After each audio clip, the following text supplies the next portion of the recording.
woodpecker beating on a pole, a butterfly that appears every time we think of your dead grandma, a cat that meows every night at the same time. What does it mean?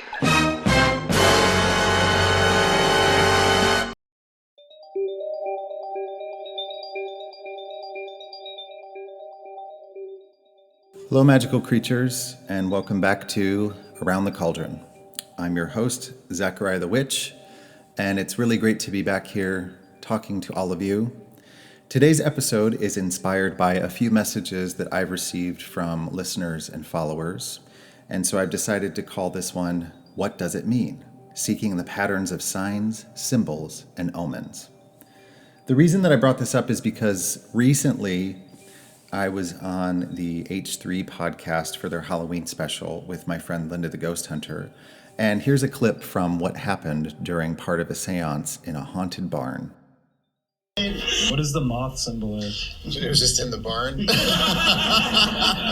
Not everything has meaning, you guys. Gosh, I think that's what's funny. That's the funniest part about being into the occult is everyone's like, "What does it mean?" I was like, "It just means there's a bug in I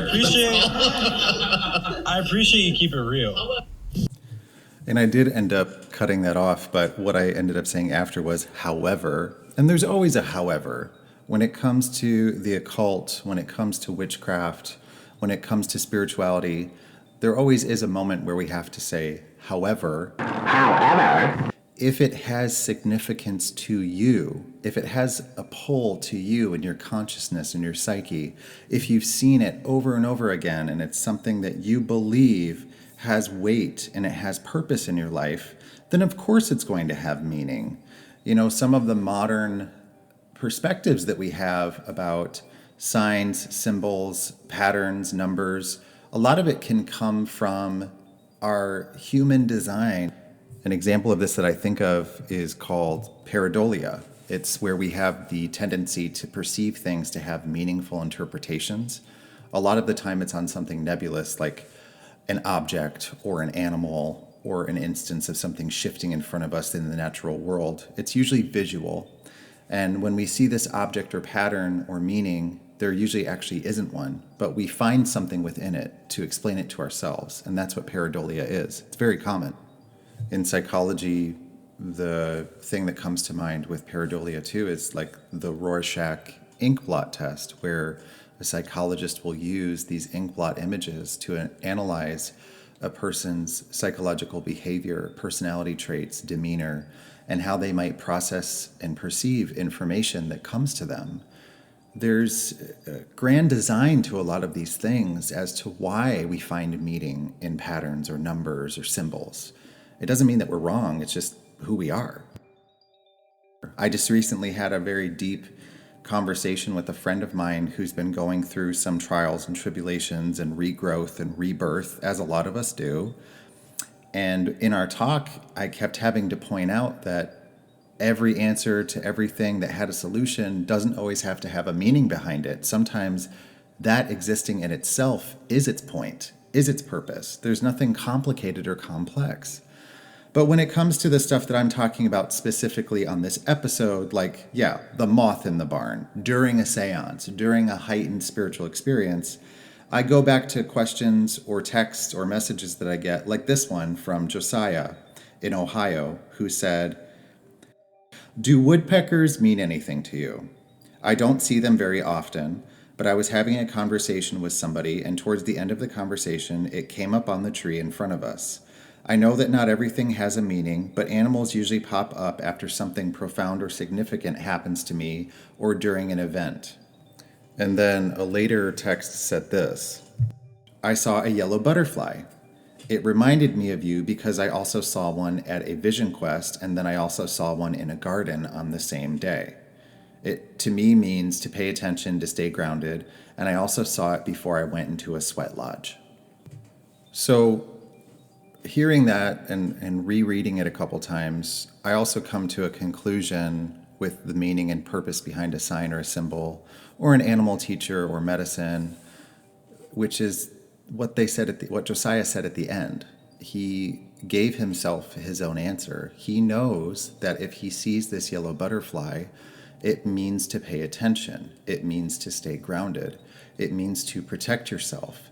It also sounds like, from the outside looking in on my end, that the symbolism of that butterfly is a part of acknowledging that some type of profound spiritual work is about to begin in his life, or in that moment when he sees it or perceives it. So I will say, yes, not everything has meaning, but there are moments where you can rationalize to yourself why you're finding a meaning, why you notice the same things over and over again. Here's another message that I received from a woman named Tuesday who lives in California. Her message reads, "Hi, I have been followed around by the same type of bird for over a year. Wherever I go, no matter what city or place, it's always there looking at me. It sits outside my window every morning." And then she did her research and found out it's a black phoebe. Do you think it has any significance? And that was the question. Tuesday, later in the message, after my response, shared some personal stuff, which I won't share in here. But my initial reply when I get these types of questions tends to be to err on the side of logic. And so I said, well, they are native to this part of the country, and they don't really migrate. However, there's that however again. If you're noticing it, then there's probably an association that's relevant to you. And I really do believe that, because the things that they shared later coincided with what I said. That bird brought meaning, it brought a sign, it brought a message, and they wanted to know what that message was. So looking deeper into that, I got out my book that I used for some time called Animal Speak: The Spiritual and Magical Powers of Creatures Great and Small by Ted Andrews.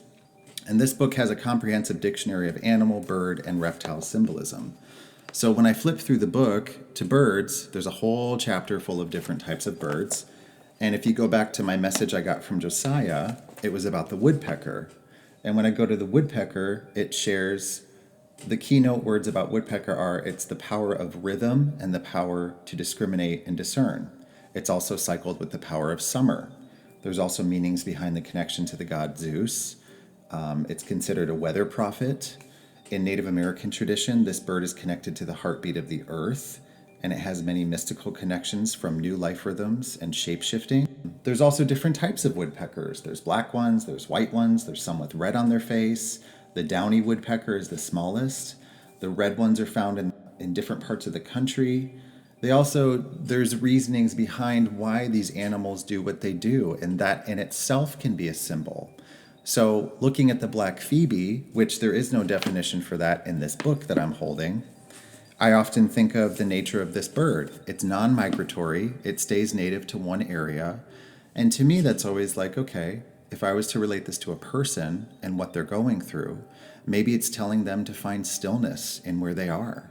Maybe it's showing them the simplicity of their life is what's valuable right now, of not having to have any extreme changes or upheavals. Maybe it's time to find peace and contentment.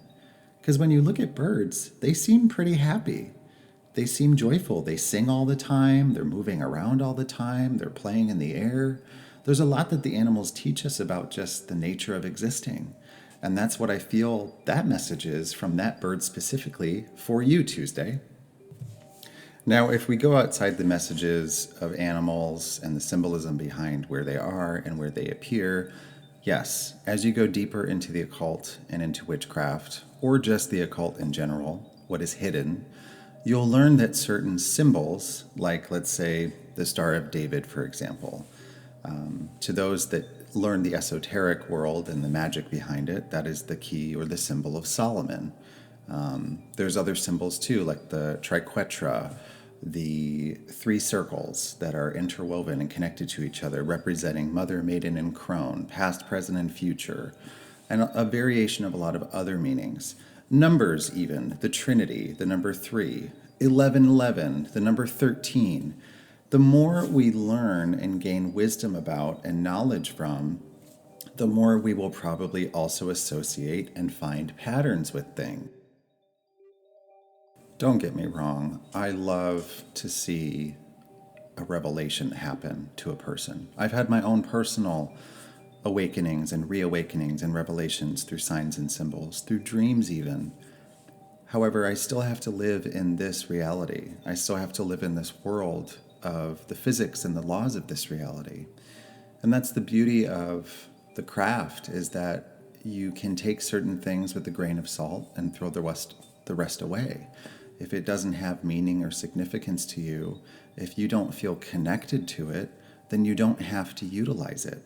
So somebody listening to this episode could be thinking, God, Zechariah the Witch is such a cynical, negative person about the things that have meaning to me. No, not at all. I want you to find meaning in life. I want you to discover the depths of who you are.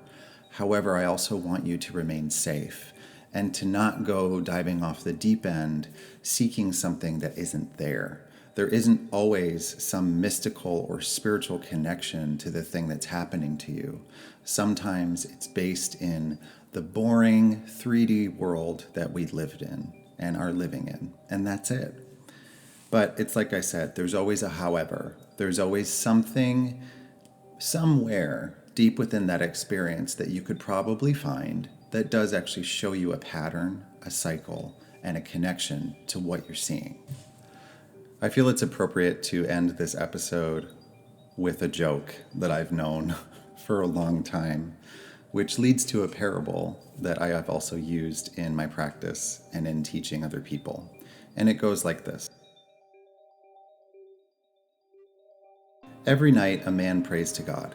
He prays to God and says the same thing. He says, "Please, Lord, let me win the lottery tomorrow." Years go by, and the man continues to pray, and nothing happens.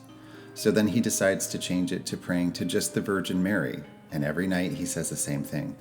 "Dear Mother of Grace, Virgin Mary, please let me win the lottery tomorrow." Years go by, and he continues to pray. He continues to do the same thing every night. And finally, one night, he gets an answer from the Virgin Mary.